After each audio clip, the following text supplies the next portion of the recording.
This gun is an absolute beast. What's up guys, Skippy Africanus here, and in today's video we're going to be looking at an absolute beast of a gun, both in-game and most certainly in real life, the Raal, or as it's actually known, the MG338. And aside from just being a flat-out beast, it's actually probably one of the most innovative machine guns to actually be coming out in recent times. I mean, this thing has all sorts of cool tricks to it, and honestly, I've known about this gun before, and rereading some of the info on it, I'm actually pretty excited to make this video because this thing is just flat out cool. So let's get started on the obvious elephant in the room, the caliber selection. 338 Norma Mag. The reason for this caliber selection was to bridge the gap between 7.62 NATO and 50 BMG. Although in some instances, it can actually perform better than 50 BMG. They actually did some tests on some steel plates, and they found that the 50 BMG armor-piercing ammunition would pierce about 1 inch at 1,200 meters, whereas the 338 Norma Mag would pierce 2 inches at 1,200 meters. And on top of that, it'll also pierce the 1 inch at 1,500 meters. So, I mean, obviously there's going to be scenarios where a 50 cal will be better than the 338 Norma Mag. It's not intended to replace 50 cal, but they are looking more at having it replace 7.62 NATO and the FN249s. Whether or not they actually do it, of course, is always another scenario. But, as it stands, this thing certainly boasts a lot of firepower. I mean, when you're pretty much doing some things better than a 50 cal, and you're in a more man-portable weapon, yeah, you know, that's, one must think, how much recoil does this thing have? It actually doesn't have that much recoil, funny enough, and despite being lighter in certain configurations than the FN249, according to people that have shot these, there's really no noticeable recoil. I mean, they said you'll kind of feel like you're shooting an FN249, but again, an FN249, 7.62x51, this one, 338 Norma Mag. So if it feels the same as shooting an FN249, that's pretty damn good for your recoil mitigation. And actually, they like, a lot of the videos I was seeing on this while I was doing my research, they kept comparing it to a shoulder-fired M4 carbine, which, according to them, this thing has about a foot-pound less of felt recoil, which, again, you know, a 5.56, you know, and in this thing, it's some pretty wild stuff. And I will say, this gun does look like it's fairly bulky, but given the aluminum construction on pretty much the entirety of the receiver and all that, it's very lightweight, as I mentioned before, in certain configurations, much lighter than the FN249. And it should also be mentioned that these guns can be chambered for the 7.62 NATO. And on top of that, they can also be chambered for the new 277 Fury cartridge, which is the new cartridge the Army is looking at adopting. So, definitely pretty neat. Just the fact that it's super lightweight, can handle the recoil so well of a 338 Norma Mag, and then on top of it, I can only imagine what shooting the lesser calibers would feel like. Now, there's some other benefits to this gun too. One really cool thing about this gun is the way that they intended it to be loaded. Now, there's two ways that this is done.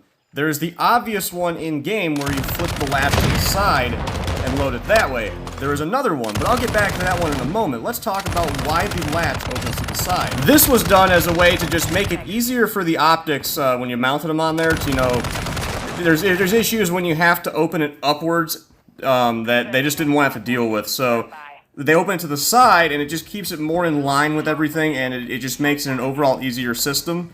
Now, let's talk about the other way this gun is loaded. The other way is not shown in-game. You only load it from the by lifting the latch.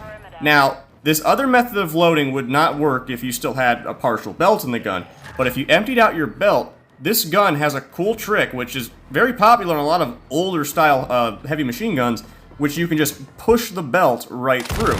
So you can see right here in this picture, you got a spoon, and you just, you know, it makes it a little bit easier to push it through. You can also push it in without the spoon, but yeah, just push it through, 2 clicks, ready to go. So It'd be cool if they added that to the game, because it certainly is a faster way to reload with these. Now, to wrap up our little discussion on the loading system, another neat little trick with this thing is, well, where the box attaches to. So unlike, you know, a typical saw and stuff like that, where they have that little dovetail cutout where you kind of slide the box in, these guns actually have sort of like an attachment in it. You know, it acts like a mag well that attaches to some railing under the gun. So, like, let's say it's a vehicle-mounted one and, you know, you don't want that box under there, you just pull that little attachment off, you don't need it. And, of course, if you need the box to clip into the gun and move with it, or for whatever reason, again, you need just the box in the gun, you just take that little attachment, slide it on, and you're ready to go. Again, it's kind of just like a mag weld, really. You have a little connection point in the box, clips in, you know, and then, of course, load your belt, all that stuff. Next up, we're going to talk about how to do a barrel swap on this thing, which, to be honest, it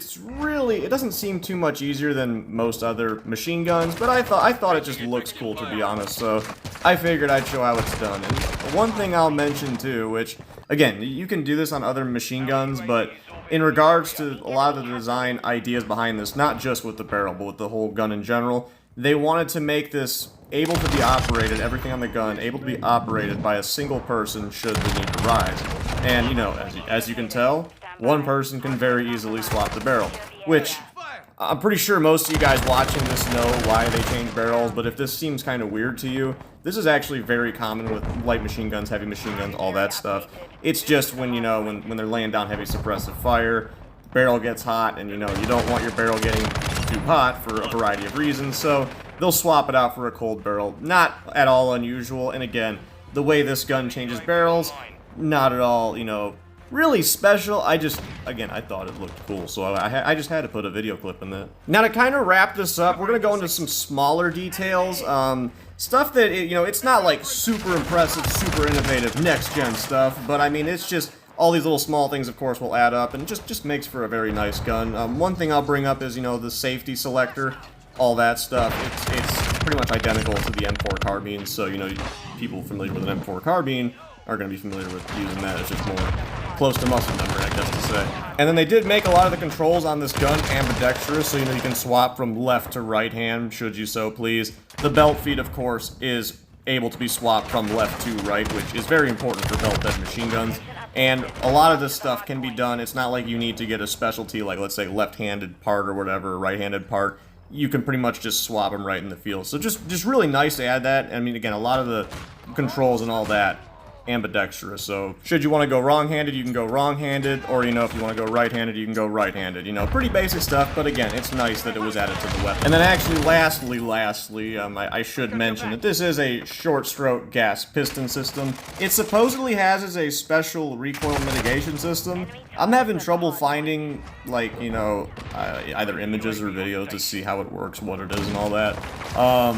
Either they don't want you to see that, or, you know, I'm just an idiot when it comes to researching stuff, which, honestly, number 2 seems more plausible in this scenario. But, anyways, so that's kind of the breakdown on all the cool mechanical stuff of this gun. Again, I was pretty excited making this video. I mean, this gun is just freaking cool. And, as for, you know, service use, stuff like that, they did send, like, 11 of them for SOCOM to test out. Not really sure where that's going with right now. I will say, though, again, the Army is looking at this exact same gun, designated the XM250, and instead of 338 Norma Mag, it's actually in the new 277 Fury cartridge. So I guess in a way, you know, it's getting looked at, but, you know, I kind of wanted to focus on the 338. Because, again, just look at this round. Look how cool that is. So anyways, that is going to do it for our video on the Raal from Modern Warfare 2, otherwise known as the MG338. I hope y'all enjoyed the video as much as I personally enjoyed making. Again, this gun is freaking cool. But anyways, I'll be sure to make more of these videos on just guns from video games because there's a lot of cool guns in these video games. So be sure to like, share, and subscribe, and I will see y'all next time.